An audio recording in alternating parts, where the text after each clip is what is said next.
It is May 2026, and the American president has just touched down in Beijing.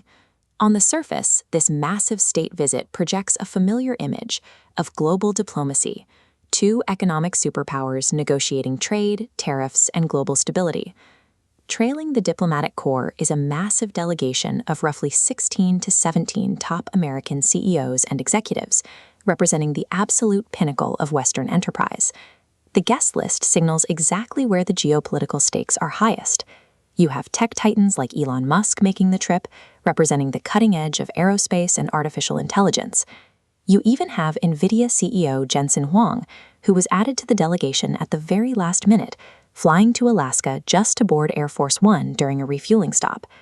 Seeing these American tech executives at a Chinese summit reinforces a long-held assumption.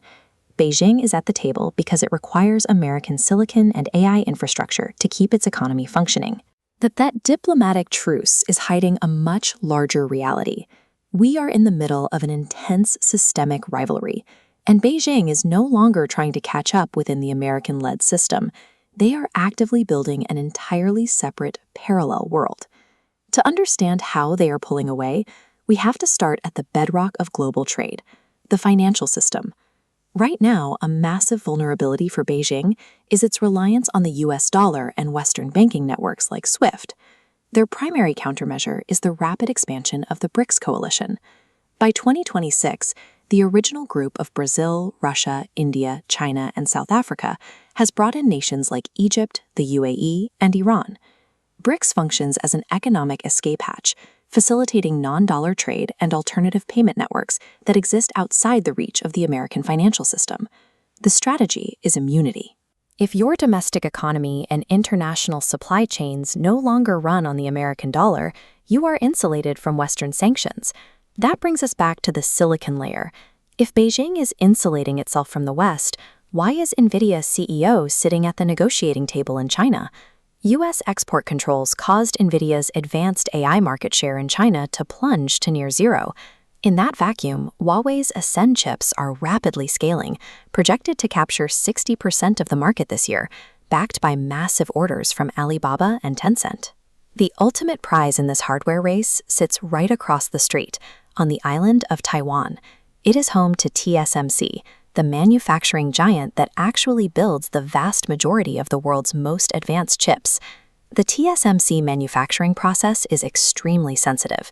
A military invasion would likely dismantle the physical fabs and the specialized global supply chains required to operate them.